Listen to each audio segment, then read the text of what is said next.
We're almost clicking. Hey, everybody, welcome to Habanos Saturday. I thought I was in another show. Welcome to Habanos Saturday. It's March 14th, 2026, and we'll be right back. Welcome to Habanos Saturday, the fastest growing cigar show on YouTube with over 100,000 subscribers. Come join us every Saturday live.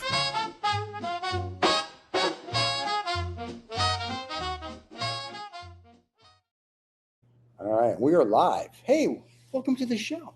How are you doing? Oh, man, if I was any better, there'd be two of me.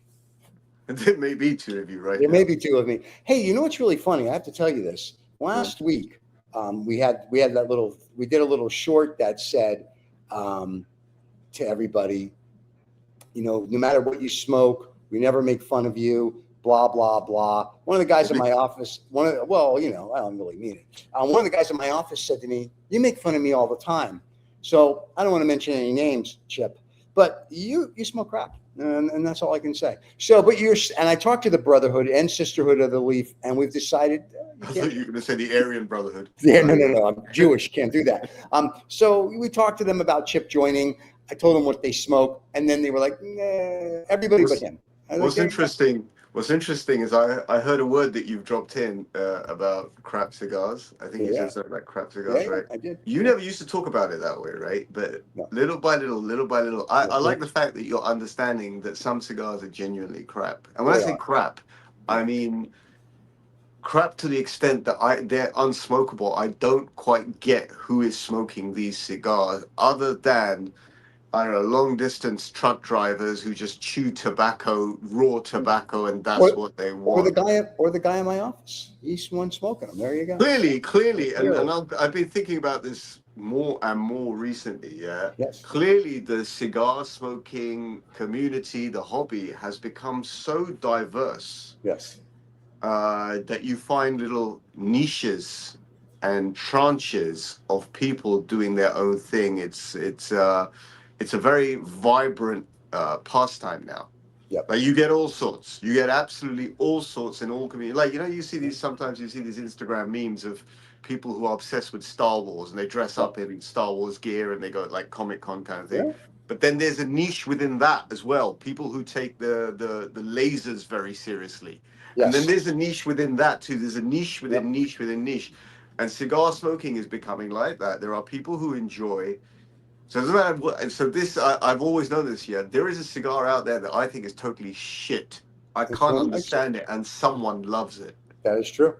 That is true. Well, we'll see. And the good thing is today, Cigar Rabbi is supposed to join us. We're going to talk about what it really takes, the do's and don'ts of having a premium cigar collection. Now, for the fans that don't know, because of the time change here in the U.S., I made a little faux pas this morning and thought the show was 2.5 hours ago. And so I got ready. Cigar Rabbi was ready. And then everyone reminded me that the show is now. So hopefully Cigar Rabbi didn't fall asleep. Yeah. 9 o'clock in the morning here. I literally woke up at 3 a.m. and I got to do a show. I got to get going. I got things. You woke up and went, go do a show. Go do it now. Yeah, that's pretty much it. And then I realized I'm a little early. So there you go. So Cigar Rabbi should be joining us. David Blanco reached out to me this morning at 2 a.m. and said, I want to be on the show. I said, come on this show. He goes, well, I can't be on the show. Anyone could be on the show. I know. And so he's going to come on next week. He said, I guess he's going to come on if he doesn't have drinks with Giuliani again and get sick. For those who are actually watching this dialogue between you and me, right? Yeah. Do you want to tell them why we came up with this title? Or why are we talking about this? The do's and don'ts of starting a premium cigar collection. Well, the reason why I perhaps had this suggestion for you is that lately I've been interacting and will be interacting more with interacting is short form for having a smoke with you. Having a smoke with some people I have some real respect and regard for, and I don't have respect and regard for many people. I'm a little bit out there, you know what I mean? Oh, out there is the word. But these are people who clearly come from a different time. They're time travelers. They've been storing these cigars in time capsules, right? Their humidor is not a humidor, is physically a time capsule. You can go back to 1962, you can go back to 1951, you know, that kind of thing, right? Yep. Which is what I think cigar collecting is about. It's not really about the cigars, it's about collecting memories. But I'm interacting with these people more, and then as a result, I'm having these very offbeat, secretive, and the reason I say secretive is because there's many industry insiders that luckily I bump into in the sort of London environment and wider European environment, right? Sure. Who tell me stuff about personalities and people and cigars and cigar collecting, anything to do with this industry, that they would rather that it didn't come from their lips. Yeah. Right, So so I'm becoming a bit of a vestibule, a receptacle, Ooh, you're a vestibule. for trade secrets. Yeah. And I kind of enjoy this because I get off on this, right? Yeah. I know. Well, you get off on something. So one of these people, and maybe I'm going on a little bit, right? Yeah. Yeah. One of these people is a premium cigar, and let's talk about Cuban cigars because there's, apart from the Davidoffs, those aren't the only premium cigars. Right, here we go. There we go. So, Well, we've done that, but anyway, so these people or this guy knows his fakes from his real cigars, right? Okay. Now, this is we're coming on to topic because you and I have been having this discussion for the past week or so, right? Okay. Yes. Now, there may be some people out there who, including myself, right, who think, hey, the UK market is very snobbish, it's very up itself, etc., etc., etc., etc., etc., right? They can go do a running jump, okay? The fact is this, is one of the good things about sitting in the UK, one of the good things, is the selection and criteria of vetting out real Cuban cigars from the trap is very, very high. Because we're one of the most expensive markets, so the threshold has to be very, very high, right? Yeah. And because I'm interacting with people such as this, we'll call him Joe. I've been interacting with Joe quite a lot recently. Wait, you really know a guy named Joe? That's amazing. Well, it's let's not call him Joe. Let's pick a character from one of my favorite ancient poems, the Divine Comedy, Dante Alighieri. Let's call him Dante. Seriously?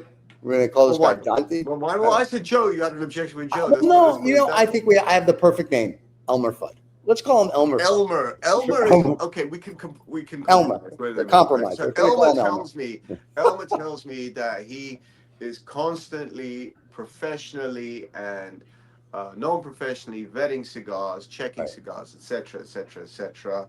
And Elmer is in the top 3 people in the world for this specific, very professional activity.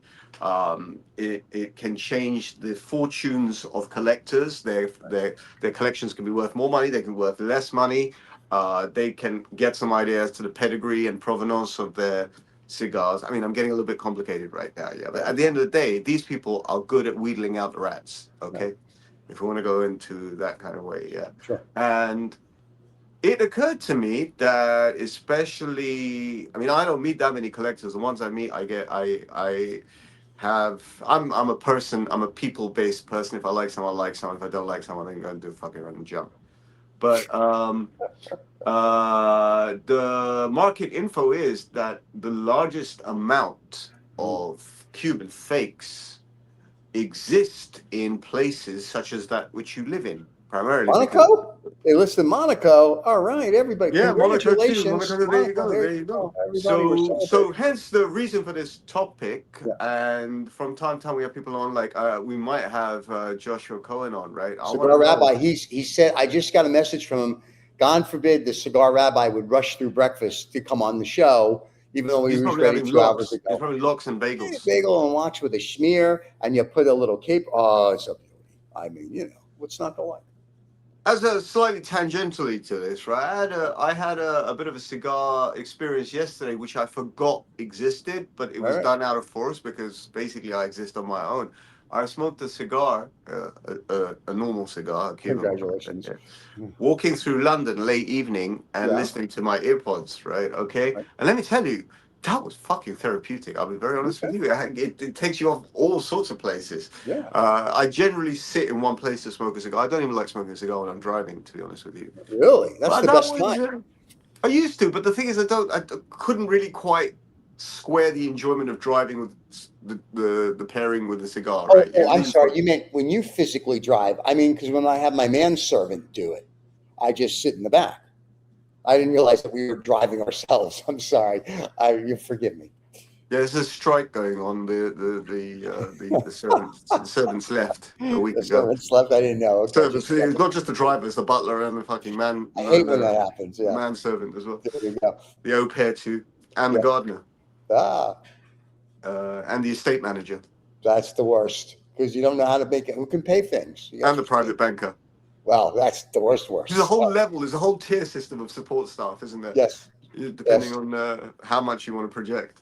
I know, and there's only 1% of the listening audience that's going. Me, I haven't got anyone to make breakfast and bring it up to me in the morning, so I'm. Well, last week, if I remember, our discussion was you were going to have scotch and cigars in bed in the morning. I can't. I'm still on. So I'm still in the fasting. I'm still in the critical phase of Ramadan, and as big a Okay. hypocrite as I am, and I am a hypocrite, right? Yeah, I don't people. I actually fast. I fast the whole thing all the way through. Make no excuses, even if I'm ill. I was ill last week, as you know this, right? But look, each to their own. Yeah, it doesn't make me a better person or less person. I'm just saying that is one of my obstacles. Not obstacles. One of those things I have to negotiate around. So yesterday evening, when I finally lit up, it was about 7:30 in the evening. So I had dinner, went into town. I lit up, and then I found myself walking from like Knightsbridge all the way. I walked a fair fucking distance. Oops, sorry, French. Yeah, you're I not walked a allowed to say fair distance yesterday evening. I walked from Knightsbridge all the way up to Hampstead. Now that was a walk. That's a walk. That was a walk and a half. But I enjoyed myself, and I was smoking, and the cigar kind of fizzled out halfway through around Regent's Park, roughly where Mandelson lives. So I walked past there just to see if the people were camping out. You know, Mandelson, the disgraced former British ambassador to the USA. Yeah. So Funny. I walked past his digs, his like £5 million house or whatever it is. But it's one of those things. And what happens in this? So one of the things I was doing yesterday was very different. I used my cigar as a decompression tool. So when I'm sitting at home smoking a cigar, I'm normally watching TV and my mind is on TV. If I'm smoking with people, I'm smoking with them. Yeah, my mind is on the cigar as well. But yesterday, my mind was firmly on the cigar. What am I getting? How am I getting it? Is it cold London air? It was very, very nice. I highly recommend it to those who don't do it. If you can go to London and you can walk around all the places he take said. A stroll in the evening, smoke a cigar. Well, I do that. I like that. Bounce your thoughts off the buildings, that kind of thing. Not necessarily a melancholy way. I just meant, it's a very, very thought-provoking process. When I take the dog out. Who took the dogs out? Woof, sorry. When I take the dog out, I light up a little Robusto, and I walk for about 40 minutes with her while we smoke. She smokes and I smoke. We figure it's nice. Passive smoking. Yeah. That's I got to start them young, and we enjoy our little walk. And she likes it. And she sees this, when she sees the cigar come out of the humidor, she's like, "Ooh, this is the long walk," and she's ready to go. She pours the scotch ahead of time for me, so this works out well. It's hard because she has no thumbs. Well, on that note, what are you? You're not smoking, right? I mean, I'm not smoking. I can't smoke because here on the yacht we've discovered in Monte Carlo, once again, that jet fuel, they keep whining about it, and I'm like, pussies. So one day we will, but right now, no. What did you smoke yesterday? What are you smoking tonight? Tonight I'm going to be smoking a punch, and I'm not sure which one. I was told, and I'm also going to, of course, smoke one of my favorites, the Juan Lopez.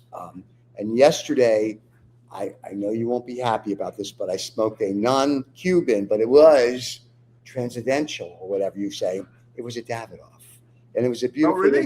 Yes, I like my Davidoff. My humidor is like, if it doesn't have Cubans, or if it doesn't have, which I know you think is ridiculous, the Diamond Crown Tampa one, or the ones that Ruben said, I have Davidoffs. I'm speaking out of ignorance. I've never smoked this Diamond Crown, whatever.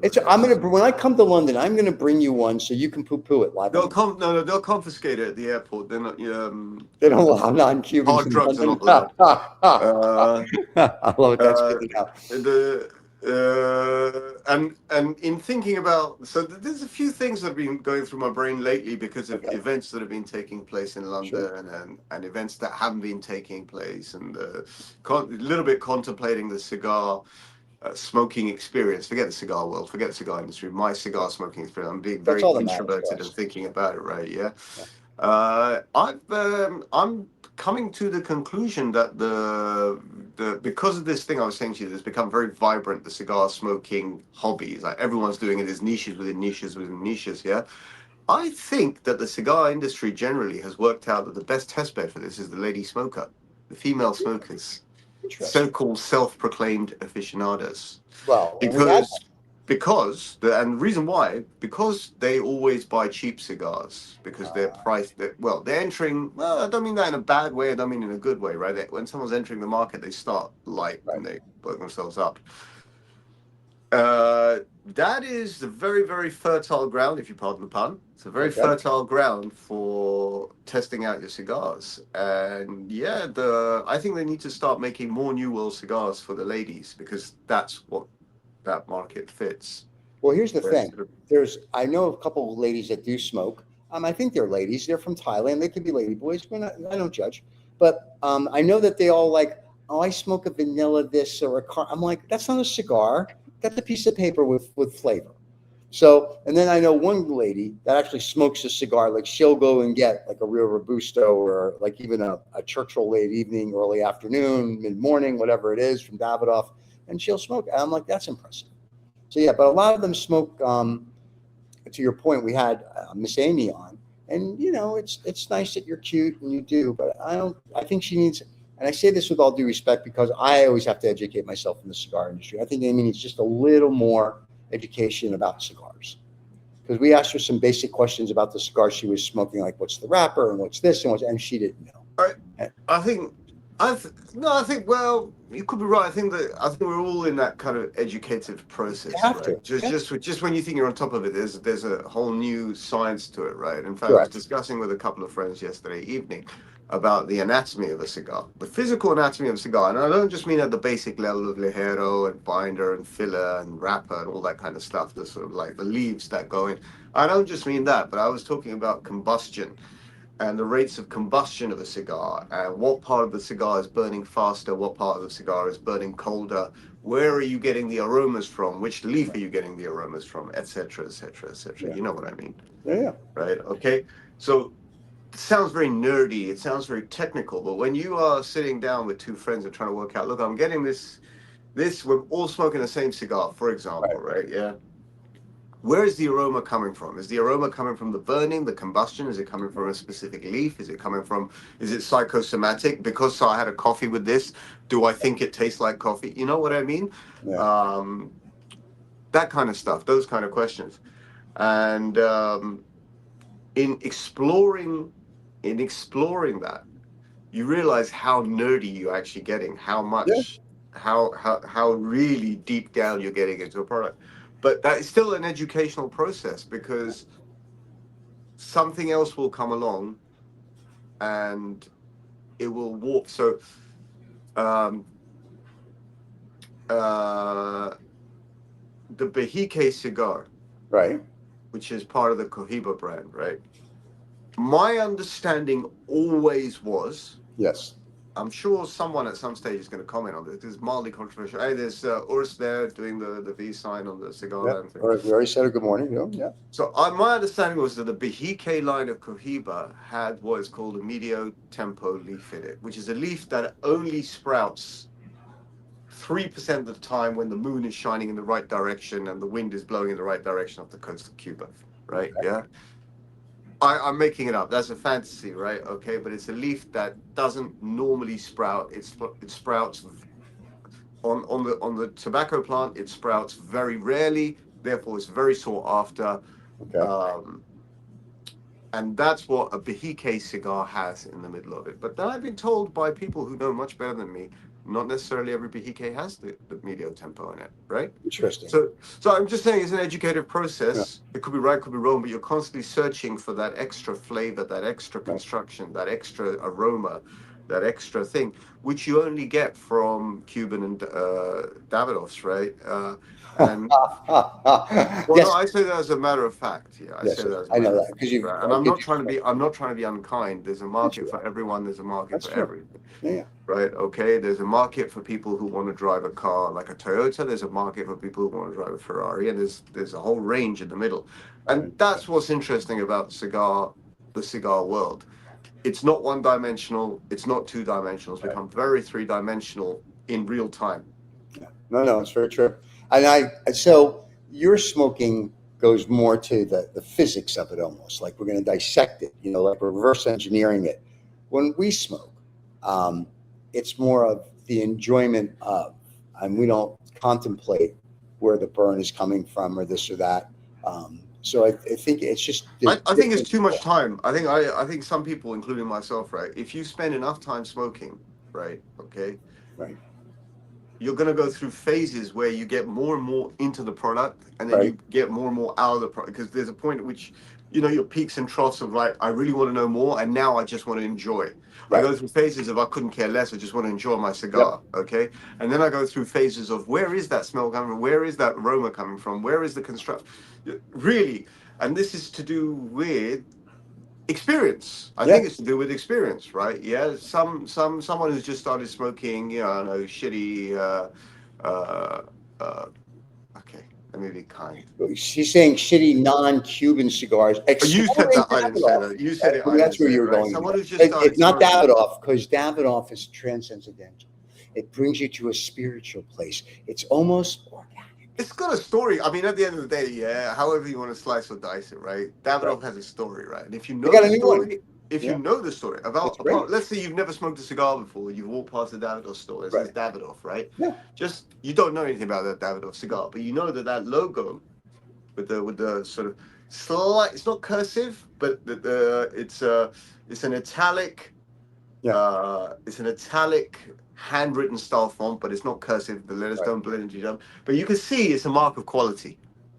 Sure. It's something of classical quality, okay? And then you walk into a Davidoff store, and it's very dark and cedary, and you go, oh, Davidoff cigars. And there's poles, and there's a girl on a stage. I'm talking about traditional Davidoff stores. Oh, I'm sorry.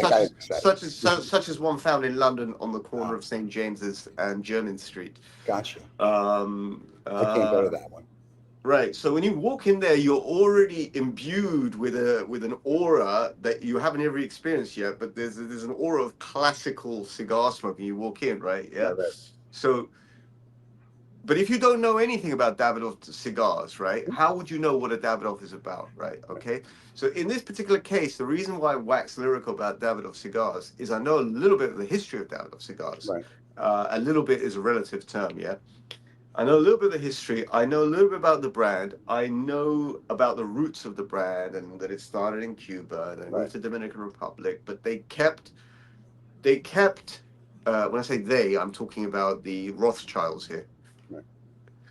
They kept my people, your people, the owners of the universe. They kept this ethos of producing fabulously engineered products with a vast range of tobaccos to select from. Okay. I mean, that's about as top level as you get. In fact, one could argue, maybe I'm creating the argument, that in some fucking way, that is what Cuban leaf should be about, right? But the Cuban leaf is pretty much restricted to something which is really, we all consider great, yeah? But it's restricted to a couple of valleys in Cuba. Davidoff have decided they can go and pick tobaccos from all different places, right? But they will not sabotage in any way the construction and engineering. So if you know all these things, right? If you know all these things, I think Davidoff sits right at the top. I agree. It's right at the top. And we know that... Now, I'm not saying this, by the way, I'm not saying this to ingratiate anyone. I think that I just genuinely think that. He genuinely believes that, and the check cleared. Anyway, just to let everybody know, on the April 23rd, Davidoff's coming out with a brand new cigar that we're all excited. Worldwide release. We're all excited to try that. So, yeah. Well, what's it called? I would have to look it up. I think I sent this to you yesterday. Roy was nice enough to send it to me. Thank you, Roy. The check cleared, so we'll mention you. I think it's something to do with a gem or an amber. Yeah, I saw a lot of these releases. Here we go. It's the Puro Dominico. Is a global release. Yeah, it's a Puro Dominico. So April 23rd. It's 10 years of introduction. Davidoff Yamasá. I like the Yamasá. I smoke those all the time. Davidoff Cigar unveils its latest creation. Oh my God, they're like God. Let's see. The latest creation. The Davidoff Puro. The latest creation. Are you Chinese? The latest. You said the latest. Davidoff Puro Dominico. The new line comes in 3 exciting formats: one that you can light, one that you can't light, and one that you can. But yet they're all exciting. But they're all exciting, I guess. The Perfecto. The Perfecto takes the aficionado on a journey through the heart of the Dominican. Well, that's the problem in the marketing. Who is an aficionado, and who would be so crass as to call themselves an aficionado? Anybody apparently who buys a cigar. The blend composes of well-aged tobacco from 6 Dominican territories with a combined age of 32. Congratulations, they're legal. The Dominican amber, I guess gemstone, a rare jewel. It says it's a rare jewel. I'm reading it. Sourced from deep below, shaped into a warm, glowing masterpiece. And there you go. And this the Puro Dominican is composed of higher grade tobacco from 6 different Dominican territories, blend sharp to perfection. Davidoff's master blender. I didn't say masturbator this time. Master blenders are the result of full body Dominico Puro, the intensity, the expect a black band cigar refinement that defines the Davidoff creation. That was great. That's awesome. I can't wait to get the video. Anyway, that's there. I think they've put the same amount of construction into those words as they have into the cigars, right? And Cigar Rabbi is about to join us. It kind of reads like a Ferrari manual. It does. It kind of does. Just you get I'm getting excited that this is coming. And that's just that. And that's just it. If you're even slightly invested into it, that's what, in my opinion, it's just an opinion. Yeah, put it in the bin. Yeah. All those ladies who are learning to smoke, who've just entered this industry, in the last 5 years, right? Because this is a man's world at the end of the day, right? Yeah, and pretending to hold a cigar is not really smoking, and pretending to smoke cheap cigars is not really smoking. That's true. Okay. So my recommendation is, and I know everyone's listening, and I know they pay attention to exactly what I say and do exactly what I say, right? Yeah. Just like every other woman in my life, who if I tell her to do something, she does it. No, she does the opposite thing. Okay. So the thing not to do, don't try the Davidoff cigars. They're far too good. That's it. They're too good for you. And coming in, they're far too good. Don't too try good them. For you, women. That's right. Stuff that's right. Eat, drink, smoke the crap because you women know. Smoke the crap. Leave the Davidoff alone for the real smokers. All right, and here we go. Being brought in by police escort. Like you can hear. I thought he was dead. I thought he committed suicide in a prison cell. No, Cigar Rabbi's coming. Here he comes. Cigar Rabbi. I thought it was. No. Here it is, ladies and gentlemen. It's the Cigar Rabbi. We're going to do a close-up. There he is. He's holding his big stick. I mean, he's holding his cigar for you people on the podcast. There he is. Look at that. It's a beautiful Davidoff. Which Davidoff? Yeah, exactly. Very good. Very good. Right on cue. I like this, man. What's his name? Joshua Cohen. I like this, man. The Cigar Rabbi is here, actually delivers. There you go. That's a cool cat and a half. Now, Rabbi, what are we smoking there? You're on mute there, buddy. You're doing great. No, you're on mute. He's completely on mute. His words are not needed. Davidoff brand is needed. Yes. This is the brand new Puro Dominicano. Is that the one? Is that the one? Yep. You have it already? I got it from a rep. It's only for tasting. It's not for sale. Take a shot. Take a shot. Send it to the London rep because they refuse to give me one. Yeah. This is so cool. Take a shot and send it to me, Josh. And I'll put it on Instagram.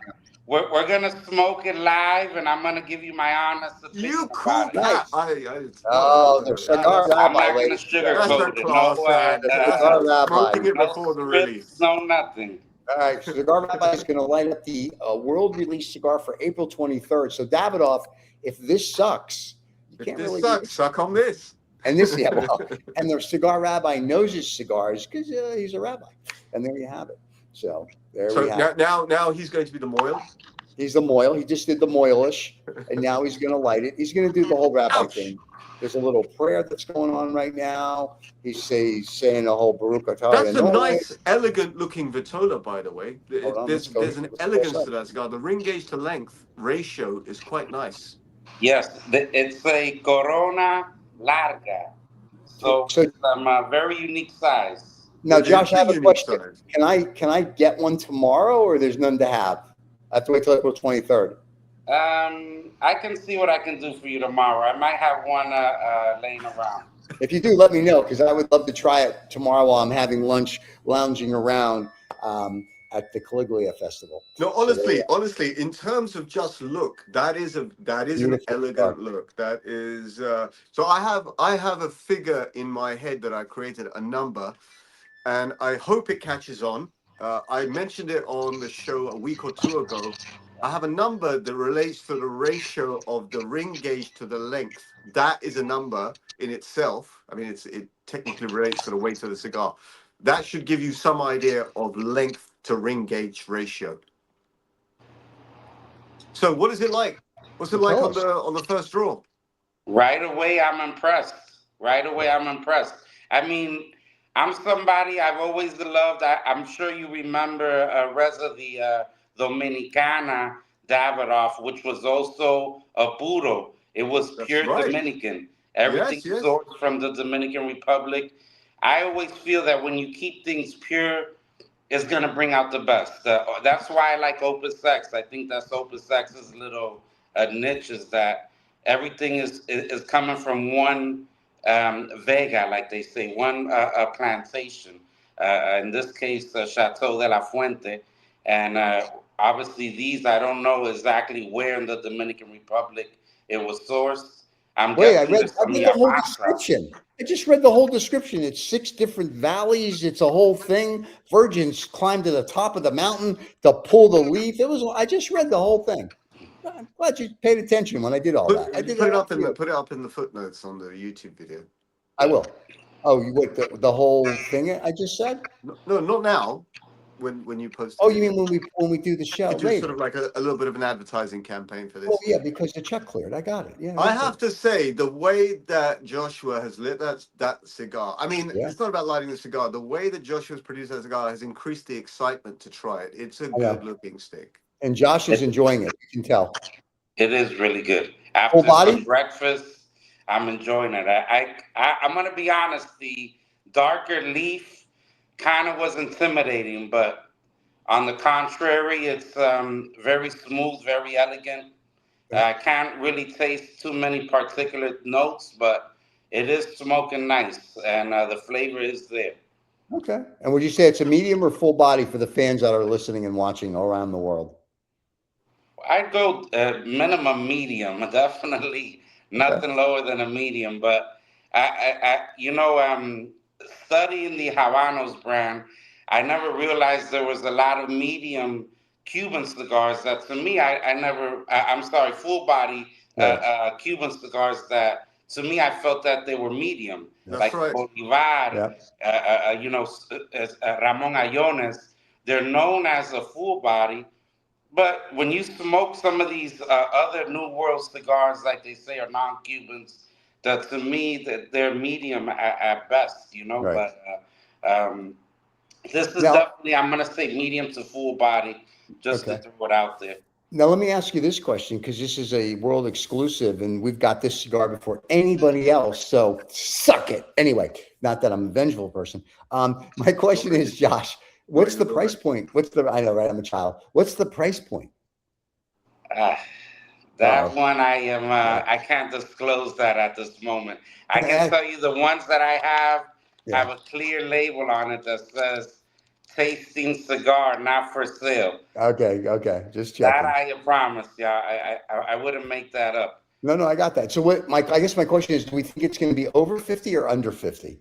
Listen, just cut to the chase, Joshua. All he wants to know is, can he have a stick? That's it. Yeah, that's all he wants to know. Listen, all of this is sideways discussion, the price point, the flavor. Just send me the fucking stick. I'll try. I send him. I'm going to see him tomorrow. I'm going to be Rabbi. There you go. Now you see, this is just the way. You don't need the Gentile in here, right? Yeah, you guys can get this. Sorted it's good that you negotiated for me. I appreciate that. I have to make you feel loved, and that's how we do it. I'm liking that, Josh. So, Josh, you heard some of the show because I saw you're watching on the Instagram. So, we're talking about premium cigars and collecting and whatnot. So the cigar you're smoking, the new Davidoff that's coming out, the gem, the amber, the one that has 32-year-old virgin tobacco. Would you put that in your collection? Sorry, Joshua, before you answer that is actually a very good question. In fact, can I add one sentence to that? Yes, sir. Joshua, do you consider the cigar you're holding to be a premium cigar? Think about that very carefully. Well, yes, I do. Although, for the record, as a collector, I separate my cigars. I wouldn't store this with my Cubans, to be fair with you. But it doesn't mean that I don't have a nice a Prometheus humidor, for this type of cigar. Just like I have one nuggets of for information there already. for my Opus, for my full body Cubans, Right. for my medium Cubans. I'm a collector that I believe in good quality humidors. That's what they're made for. I know a lot of people like to keep their cigars in the natural box, and I respect that. Everybody to each their own, whatever makes you happy, like they say. But to me, I think the cigars are happiest in a nice Ellie Blue humidor more than a box made in Cuba. No disrespect. I like that. They're only going to be your cigars are only going to be happy if they're in an LA Blue humidor. Just so we're clear, if they're in any type of other humidor, they're not. They're going to be very unhappy, and they're going to smell like shit. Joshua, do me a favor. Turn your screen that way, so you're like portrait. So your landscape. Yes, sir. Hold up. Let me move. That's a scary close up right there, guys. Right there. Look at that. I'm surprised Stephen didn't already say. Oh no, I see him like 2 or 3 times a week in person, so I know what he looks like. So I'm good either way. There we go. Hey, let's get a close up of the Rabbi, everybody. There you have it. For all you people that live in the middle of nowhere that don't know what a real Jew looks like, because I'm just a fake one. There you go. That's what a real Jew looks like. There you have it. So, Stephen, you crack me up. Dude, I have no filter. It's like, you hear me when we're together. So I'm your filter, Stephen. Yes, I'm you are. You recycle your thoughts through me. I say them out loud, and you think, "Fucking hell, did he really say that?" And the funny part about it is that when I'm the bad friend for everybody. So when Riz and I finally get together and hang out, I will be the bad friend. I'll be the one that he's going to be like, bloody hell, I can't believe this guy. So, I'm the bad friend. I realize that because I'm just like, yeah, we should try it. Let's do it. So, Joshua, would you recommend that cigar to these new lady cigar aficionados who are transvestites? Would you recommend that to them? Yeah. Say, try this. Reza, I'm a perfectionist. I would age the cigar a little bit more time. I can taste the potential. Right. But I don't think everybody's gonna taste the potential the way that I'm tasting the potential in the cigar. But it's still in there. It still has a lot of good notes, a lot of creaminess to it. What you're doing, you're walking into an empty, abandoned apartment and seeing the potential there. Right, whereas most people would just see an empty, abandoned apartment. There we go. Now wait, because he's Jewish. That's what we do. That's how things work. We own everything anyway. So now, how long would you age this for? In the God forbid it's not an LE Blue humidor. I'd age it 3 days and then smoke it. Yeah, you'd age it 20 seconds. They give it to you and you go, that's aged enough. So how long would you age it for, Rabbi? Well, for starters, I'd take it out the cellophane and I should have gave it a couple days longer, but overhearing you guys talk about it, I said, why not? Honestly, I was just going to throw it in my humidor and forget about it. But I didn't realize I was sitting on something so exclusive. So it is. My friend, nobody. Smoke it with you guys. We can talk about it. And definitely, I'm with Reza. Davidoff is a very elegant brand. I know people outside of America who smoke it, and they, are very proud to smoke it. I'm not a big cigarette guy, but I've heard the Davidoff cigarettes that are sold in Europe are some of the best. I used to smoke them. I used to smoke them quite a lot. Like I said, I'm not a cigarette guy, but I've heard good things. If I was going to smoke a cigarette, it'd probably be a Davidoff cigarette in Europe somewhere. But like I said, you're getting no end of shorts here, by the way, Stephen. You're getting no end of shorts. Ram these up. Because when you say ram them, he's just saying all the right things, and he's saying very, very nuanced things. They're very nuanced. If anyone wants to learn about cigar smoking, and I recommend that the aficionados watch this kind of stuff, right? Because they're coming up. This is where you get the nuggets of information. Yeah, the girls should be watching this because they don't know anything. Anyway, and I say that tongue in cheek, but they really don't. So how long would you age this for? That was my question from 20 minutes ago before I forget. Well, properly, I don't mind waiting years, but I'd give it at least 6 months until people are really realizing how good it is. I can see how there's a lot of stuff that when it hits the market, I know recently, the chef. That was the worst cigar. Davidoff. The When it was worst. fresh, nobody cared about it. Yep. You buy one right now, you're gonna say, "Holy crap, this Yeah. is a hell of a cigar." And it's like a lot of things that just it needs a little bit of time. Even Yeah. I love Cohiba, I love Bejique. Even Right. those need time, and they're great. It doesn't get better than that, but Right. guess what? They still need some time. So Yeah. And every just cigar needs some aging, and this I can see how out the gate yeah. it's not going to be everybody's cup of tea, but give it a 6 months, 4 or 5 months, and I can Well, see people really appreciating it. What's it Dr. like on Q, the retrohale, Joshua? wait, What's it what, like on the really retrohale? quick. Dr. Curo says I can't wait a year. Just so we're clear. So okay, this Joshua said you only need 6 months. So there you go, Doc. You don't have to wait a full year. So what's on the So, retrohale, Josh? yeah. What are you Uh, getting? Man, still a lot of creaminess. I do get hints of like a nice coffee. Okay. I would say espresso, not too sweet, but it's definitely there. There are a lot of leather notes as well. It's funny. I saw somebody smoking it, and he was telling me, "Man, all I can taste is shoe leather," and that's why I decided to kind of give it some time. But now I know what he was saying. I taste the shoe leather, which All I don't know how good of a thing that is, but right. it's not. It's not the end of the world. Okay. But it is a hell of a cigar. It is a hell of a cigar. And the nice thing is, we are the first channel, the first globally to have it and smoke it.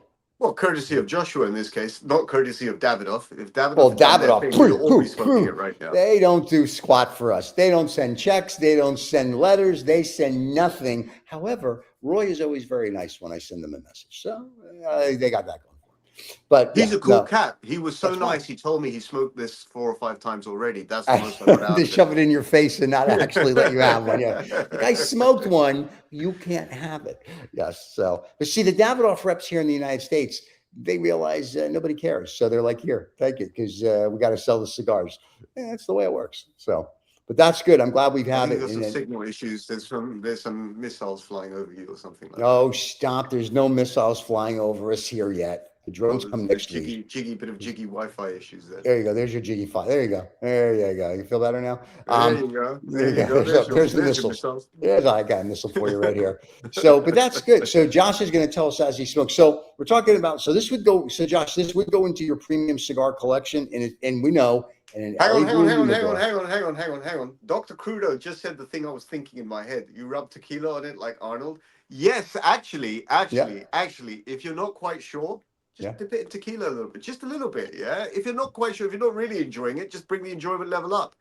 But that's thank you for saying that, Dr. Crudo. Very good. That's funny.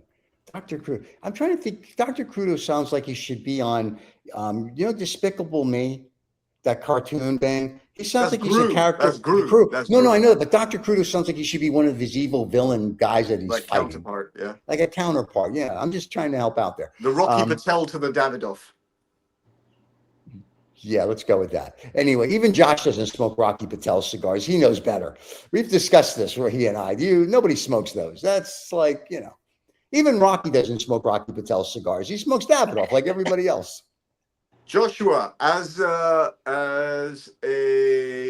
an accomplished smoker, as someone who's in this industry and is a professional and aiming to constantly improve his education, we were talking about the do's and don'ts of starting a premium cigar collection. Do you have any pointers and tips?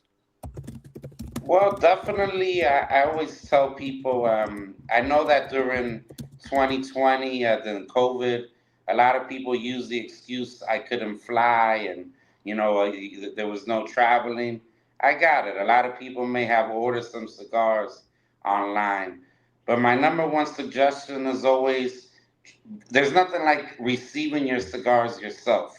You buying them in some other country, you treating them like a baby in your Yep. carry-on as you bring them back.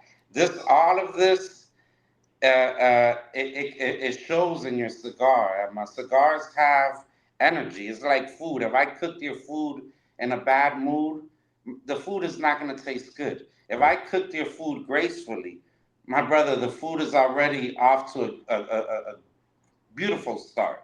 So same thing with collecting cigars. If you collect them gracefully, if you take your time, you build them. You don't just sit on your laptop and order, whatever 500 cigars, whatever these losers are doing. You go out there, you travel the world, and you really experience culture. And you taste a cigar before you buy a box, and you talk with the guy. You make sure he's certified. Old Um, school, hands on. you do have to do your research. I always tell people when I travel, I look at every single review. I don't want to sound like that guy, but I look at, and I don't care about bad hospitality. I don't care about, oh, they closed a little early. I can let that slide. If I see one time it says they sold me a fake cigar, I'm not going in there. I will not step a foot in there. All I need is one Provenance, review that yeah. says they sold a fake cigar, and you lost my business right away. But I overheard you saying something, Reza, that was very true. The most confused market is the American market when it comes to these Cuban cigars. A lot of people think they are specialists, or they know their stuff, and they've never even left America. And I don't know how you can be a specialist in a In the product land, that, in the and you've land of, never even left the U.S. So, in the land of the blind, the yep, man with one eye is king. There you yep, And go. that's what happens is when there's a great deal of in this particular instance, when there isn't that access, then people who have a little knowledge are the ones who rule.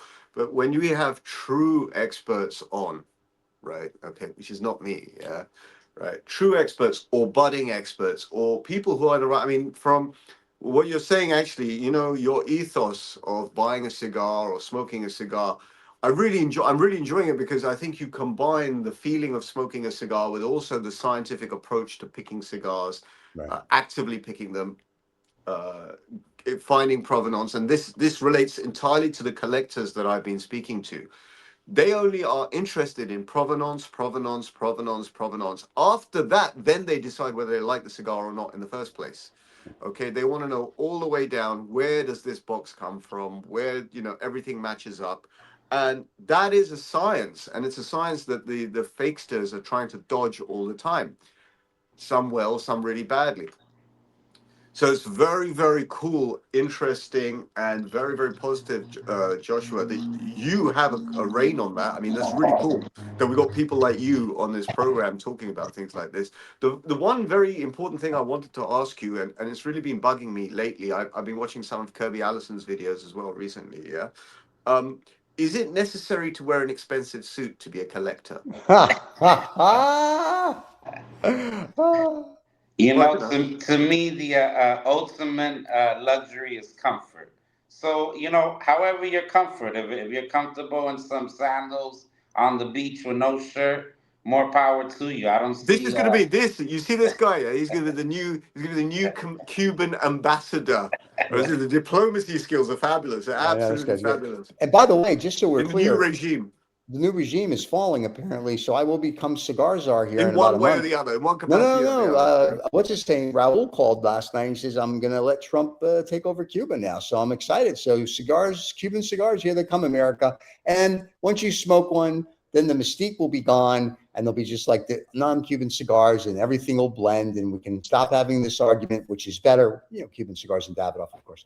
And then the rest of it is all Drek. And there you go. That's it from a professional. Now, we do have a fan that says, I'm an aficionado if I smoke without a yellow cap. I think he's asking, he doesn't have a yellow cap on. Is he an aficionado? I'm not sure what the yellow cap is, so I can't answer that.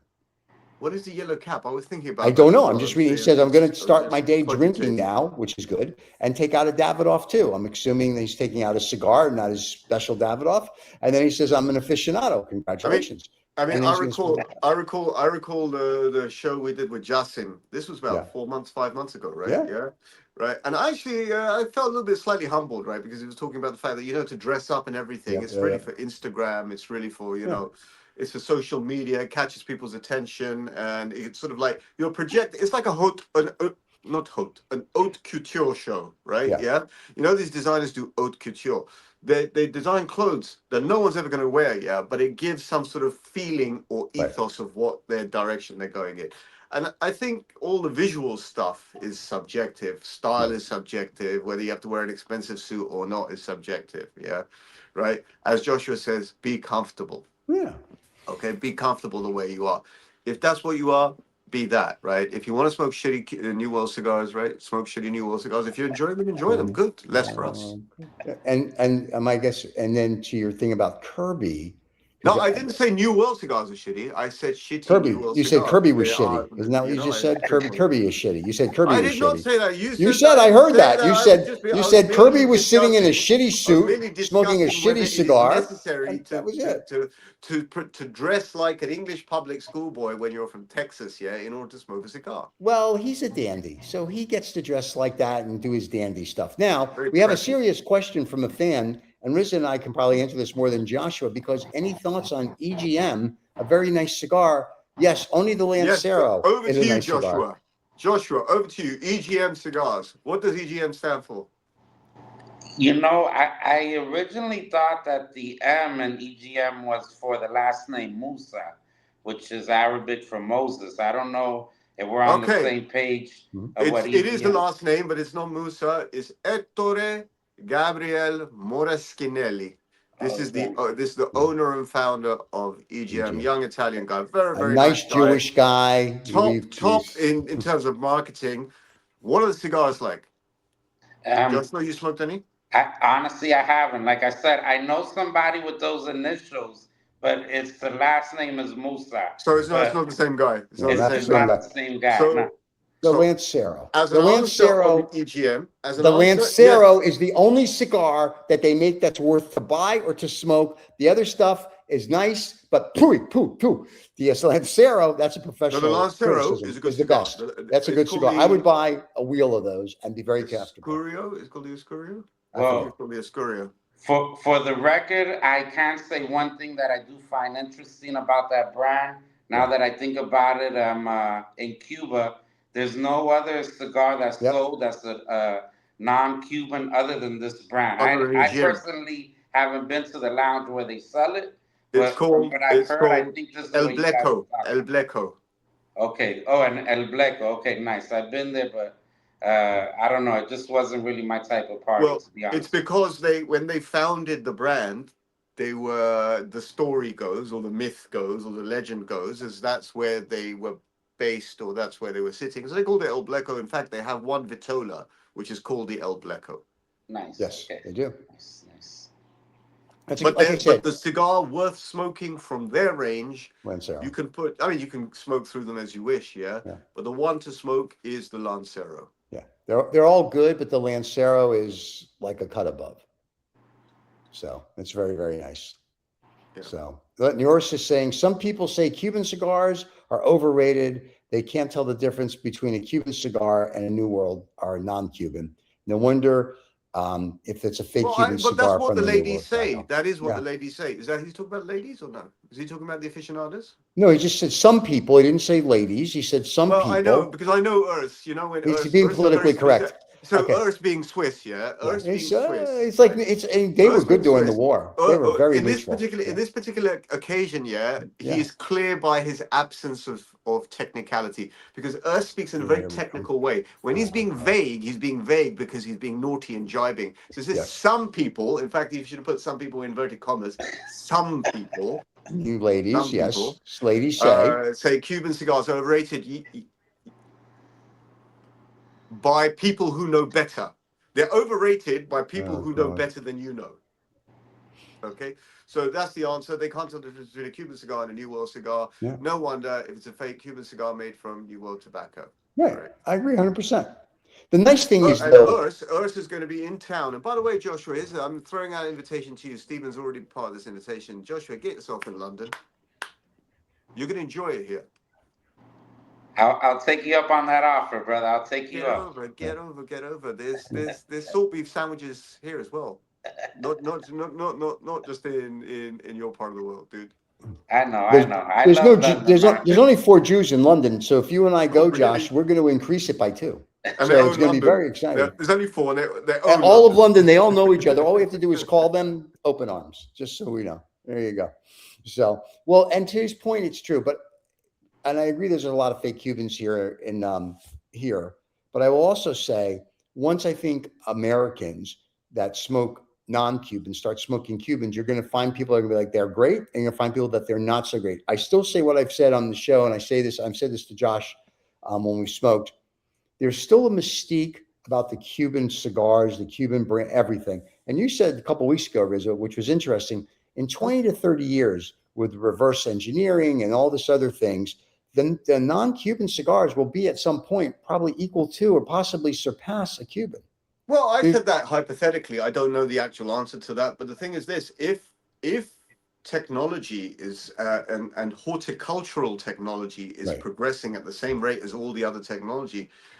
I think the example I was using was, these impossible meats. It's lab grown meat, or so, that is now. 10 years ago, it was nothing special. Now it's almost comparable to beef. And guess what it's going to be like in 10 years' time. The flavors in construction and leaves, the agricultural process, in my opinion, in 10, 15, 20 years' time will be second to none. Right. The one thing that the Cuban cigars very specifically have always had going for them, and someone mentioned this yesterday to me. I was talking about this. They said, well, it's a handmade product. And I said, well, the band isn't handmade. Right. Right. There are elements of that. The box may be handmade, right? Yeah. Right. But there's a deal of mechanization. There's some level of mechanization. It's not a bad thing to have a level of mechanization, but the actual product, the puros, the cigar, is totally handmade. And I wonder how long it will take for other not jurisdictions, other territories, other terroirs to achieve that same level of complexity. In fact, it brings me on to the question I was about to ask Joshua. Joshua is about a third of the way down that cigar. Has that cigar developed in a non-linear way at all? Is there anything additional? It has gotten a little more smooth. Now it's a true medium. I can tell you that. And I think as it goes, you get to actually taste where it's gonna eventually get to. That's what I feel like I'm tasting.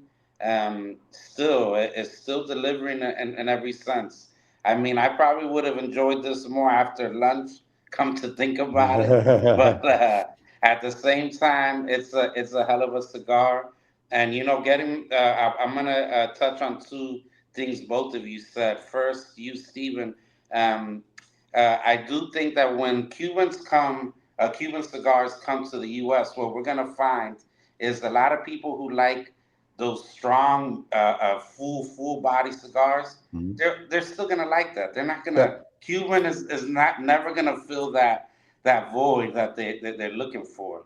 And I think that's not going to change. A guy who likes a really peppery cigar, he's never going to find that in a Cuban cigar. At least not a well-made, cured Cuban. And to touch on what Reza was saying about the potential of other countries one day achieving possibly better, I think it's possible, especially now with the way the world is looking. If Cuba was to go into trade with other countries, and let's say Davidoff in the Dominican Republic, imagine they can make you a Cuban Dominicano mix, something like that. You're right. That might just be a whole That new might take. level. So someone described, and I will say this is my friend Zhao. I will give him a shout out on this occasion, right? He said something very pragmatic to me, and this was a few days ago. He said the basic difference between Cuban and everything else is that, generally speaking, in a Cuban cigar, you go on a journey. You go on a journey of third. Sometimes, if you're very lucky, you get 4 flavor changes. You get changes, and we're not talking about the strength of the cigar. We're talking about the flavor, and there are very, very, very few people in the world that can actually taste a cigar. I'm not talking about experiencing a cigar. I'm talking about tasting. There are some experts, very few experts that I've met, that say that their clients, there are some clients that can actually taste stuff that's going on in a cigar that most people will miss, whether it's on a retrohale, whether it's the mouth, whether it's the lips. Someone will say that I've been buying this cigar for the past this Vitola for 40 years because it reminds me of an ice creamy kind of flavor. You know, Right. there are people like that out there, okay? Yeah. So the reason I'm mentioning this is that the difference that Jao was talking about to me about going on a journey with a Cuban cigar, you go on a journey. You have variably thirds, but sometimes almost 4 different distinct changes in flavor as you're smoking down the leaf. Once again, let me emphasize, I'm talking about increasing in strength, and I'm talking about actual journey of flavor. Right. And not everyone can feel that, but that's apparently the distinction between Cuban, well, one person's distinction between Cuban and everything else. Yeah. So this very interesting thing Joshua just mentioned, imagine you have one day a hybrid. Yeah, That'd be cool. you have a Ferrari with a petrol engine, but also it's got 200 brake horsepower more because it's got electric powering it. Yeah, like a LaFerrari. Wait, I Yeah, was just gonna or say you're talking about a F80, LaFerrari, yeah, or it's an a F80. LaFerrari. Fucking hell, yeah. The amount of horsepower that delivers when you need it. So Right. imagine you're smoking something that's perfectly constructed, Joshua, perfectly constructed, and then it has this titillating pickup of notes and put down and pick up and put down. And there's some Cuban leaf going through it, one way or the other. That's You a know, beauty. Reza, you said something. I don't know if you're certified or not. I feel like a lot of us Oh, he's aren't certified, pal. certified He's certified. sommeliers. I'm sure. Yes, He's I am. certified, Uh, Joshua. I Oh, am. he's certified, yeah. okay. So, All right. Well, I'll be honest with you. I learned something about Cuban cigars recently that from a professor in the Habanos course that I was taking. Um, he said that we don't have thirds. They're momentos. They're moments. You have, That's just like you right. yeah. said, It's like a it's symphony. more than It a third. rises and He falls. actually didn't like the word third being used Yeah, at all because he says it doesn't do the Cuban cigar doesn't. justice. It's There's not too right. many moments that they deserve their own, platform or No, their own stage. Joshua, the third is room 101 on cigars. That's an easy way to explain to someone who's getting in. But actually, when you get to a more sophisticated level, it is the symphony. It's the rise, the crescendos, and the dips. And not everyone could taste them, and not everyone's aware of them. And most people are having a whiskey and chatting with someone else, and they don't notice it. They'll only notice the obvious stuff. But when you go to the delicate, nuanced stuff, this is when we start getting serious about this journey. And this journey is very thought provoking. In fact, I was telling Stephen last night, after a long, long time, I did a very, very long walk in cold London air. And I actually was enjoying the symphony of the Galanes that I was smoking. I'm a very big fan of Galanes. In the last 2 or 3 years, hasn't been great, but I was smoking a 2021 Galanes, and it was giving me that rise and breathing like an animal, Yeah. like It's alive. it's alive, it's talking to you, you're feeling it, you're feeling down, so it picks you up. Yeah. Yeah, and then it's like Yeah. that's your journey. That's your journey. Now, are you That's going to get that from a Rocky Patel? I don't think so, sir. Reza, that's why I said going back to building a collection, that's what makes it so special. It's kind of like when you plant a seed and you watch it grow to its full potential, where it's giving you back fruits. You appreciate it much more. Same thing about Cubans. When you travel to Hong Kong, you go to London, you go to Zurich, to Manuel's, you go to their vintage selection, you get the best of the best. You Yeah. bring it back, and the best, handling that you can do. No UPS, no DHL. They're all great companies, good for them. They're not going to treat your stuff the way you treat your stuff. Right. I'll tell you that 100%. I don't care if you pay the extra $1,000 charge. They're not going to treat it the way it deserves to be treated. And with that being said, that is the whole process. To me, cigars are it's a living thing at the end of the day. You got to treat it right, like water, like food. You have to treat it right. If not, you don't want to put it in your body. It's That's right. not going to be worth it, in my opinion. And by the way, Urs has typed. He agrees. Yeah, it's to do with linearity. It's to do with the fact that the Cuban cigar does take you a journey. And let me. I say this because we're talking about crescendos and dips. We're talking about a symphonic movement of taste in a Cuban cigar. I highly recommend, and this does work. I'm not talking about lounge. I'm talking about when you're sitting on your own or walking on your own. Listen to jazz or listen to classical music. It really enhances. It enhances that cigar smoking experience. It really does. Not Actually, heavy metal. The blues actually does too. The good blues. Like The blues, yes, or noir, or late night noir, that kind like of thing. That's sort Sister, of like, Sister I'm Thorpe. walking around, the streets are steaming, I'm on my own, my dog is gone, my woman's left me, the whole kind of No, that. not country, not country and western. The blues. Well, the blues were, that's what it was about. It was a very melancholy. No, some of the blues are not. Some of them are like the blues, baby. The real blues. It's not called this the blues crap. because it's melancholy, no, Stephen? No, there's some blues that are just beauty, man. It's the riff. It's the thing. It's just the thing. Are you talking about blue movies? No, I'm not talking about Blue Movie or the Blue Man Group, just the blues. I'll send you a blue thing I'm talking about. Right. Blue Clues. There's a big dog and everything involved. You'll love it. I have to say that today, very much, and it's not just by popping out the Davidoff, right? Yeah. Joshua's smoking the Davidoff is really, really enticing me to smoke a Davidoff this evening. I don't know why.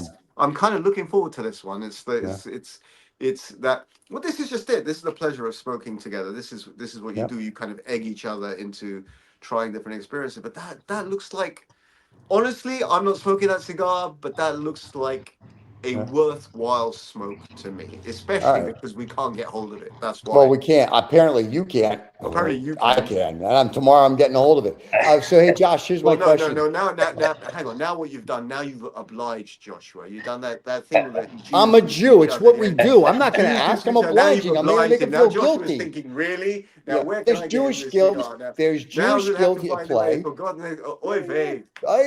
There's going to be Jewish guilt here, and if he doesn't have it, I'm going to be, oh my God, I can't believe I came all the way over here. It's going to be a thing. I came all the way here, and my people came to your people. We crossed the desert, and what did I? Nada. I didn't nothing. Zip, and that's what it'll be. So if he has one, great. If not, I'll wait till it comes out. But the nice thing is, Josh. So on a scale of 1 to 10, and we know your Cubans are 12. Give us a rating. Yes, give us a pre-rating. What is the Joshua, aka Rabbi, rating of this new Cuban? There's no pressure. All of Davidoff next week is going to be watching this, so you're clear. For the record, I'm a tough judge. Let me start off by saying that. Given that, like I said, it's fresh. Honestly, I'd give it a 6.5 because it's fresh. Now, don't get me wrong. I think it has the potential to even reach a 9 if you sit on it for a year, 2 years. And I get it. Not everybody likes to do it. Right. That's them. But I can tell you this: even if you bought the most expensive wine right now at Chateau Margaux, and it was stamped 2026, you'd be an idiot to drink it in 2026. And I don't care if you spend you might be saying I spent 1,000 euros and blah blah blah. It doesn't matter what you spend. It still needs to be aged for at least 5-10 years. And this is Chateau Margaux. You think that you spend that much money, it's already right out of the factory, but it's not. It still needs time. That being said, it's not a bad cigar. I do like it, but I'm a realist. I know that it can be way better, and I guarantee you it will be way better if you sit on it. But keep in mind, this is this is very fresh. I can still take it's still even a little soft. I like my cigars a little bit more firm. I like to keep my cigars at a 65% humidity. This feels like it's easily like at a 71, maybe 70, which to me is a little too high. I wouldn't have kept it like that, like I said. But it's still a good cigar, but 6.5 for Davidoff. I do believe they do have some perfect cigars. But this right out the gate, I wouldn't call it a perfect one. Stephen, can you flash that up on screen? The Rabbi rating, 6.5 out of 10. I can. Hold on. I'll put a banner. Hold on. It says, Jay, if I like this Rabbi rating. The Rabbi rating. Here's where we're going to go with. Let me create a banner. That's trademark now.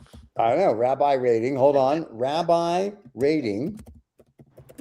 6. Joshua, Urs is saying if you come to Manuel's, give me a call next time. Where's Manuel's? In Zurich, beautiful, my favorite spot. Zurich. Yeah, my favorite. Have you got spot. Urs's details? I'll get Urs's. I'll get him the details if it's okay with the big guy. Yes, sir. Hold on. Accurate rating for most Davidoff. Oh, very good. It's very, very glib remark. There you go. Rabbi rating 6 out of 10. There you go. Not every rabbi gives a rating, so there you go. You got a rabbi rating 6 out of 10 on the Davidoff. On the Davidoff. That way the short will come up. Yeah, on the Puro Dominicano. But to be honest with you, I'm somebody, I like the Grand Cru. I'm a Grand Cru number 2. That's a great smoke. This would be to me like a 9.5. Even amongst Cubans, hell, I travel to Cuba with my Davidoffs. I love to give them to people, and I can tell that they're enjoying them. It is a good cigar. Davidoff, their quality is impeccable, and it speaks to why they put Geneva on every cigar, even though it's probably never goes to Geneva. They still want to remind you that the ethics, the morals, the whole foundation is built off of the Swiss quality, and that's Davidoff to me. And precision engineering. Engineers, so, yeah, it's like a German car. You just kind of, what it's gonna deliver. It's gonna live up to its background. Right. And this is smoke it blindly. Yeah. This is definitely one of those cigars. But like I said, right out of the bat, I still would have said a 6.5, but 6 out of 10. It's probably more reasonable. So we have the new Rabbi rating for next time Josh is on smoking a cigar. So the Davidoff gets a 6 out of 10. This is going to be very big in Iran, by the way. I'm looking forward to that with the Rabbi rating. This is going to go great. So I can't wait. So just don't forget to subscribe and like. I'm just saying, what I'm saying. We're infidel, so I'm helping them out. There you go. So, but that is awesome. Well, there you go, ladies and gentlemen. We have the Rabbi rating on the new Davidoff that you can't get a hold of, but apparently we can. And Rizza can't get a hold of, even though he's chummy with the boy. No, that's why I can't get hold of it. Is that chumminess, and it works in reverse here. Yeah, with you guys, it works one way here, the reverse. The more chummy you are, the less sort of like it's called first dibs. When you're chums, you pull the other one's leg by saying, "I've got it, you can't have it." Yes, and by the way, the gentleman wants to know what the Yasmin rating was. I gave Yamasá. Yeah, I give it like a 6.5, 7. I thought it was a great smoke. After, to Josh's point, sat in my humidor for 6 months. What do you think, Josh? What's the Rabbi rating on that one? On Yamasá? Yeah. That's not one of my go-tos. I'm not going to say I'm a big fan of that particular smoke, but it also depends on my mood, what I've eaten. Like after dinner, and I've been eating, let's say I was eating good 3 solid meals, then you know what? Yeah, Yamasá, I can handle it. Yeah. But on my day-to-day, today I ate a tuna sandwich for breakfast and some kosher Doritos. That's not enough to handle a Yamasá. Just so you know, next show we're going to talk about kosher Doritos. But on the you're to my point. I'll have that at lunch after I have lunch with our mutual friend. I have lunch and if he doesn't give me a Cuban, I have that because I like that. It's a good smoke. But now because of this smoke that he's smoking, I'm in the mood for a Davidoff. So after the show, I'll take the dog for a walk, pull out a Robusto. I had to clarify what I was pulling out. And we've single-handedly been pushing up the Davidoff.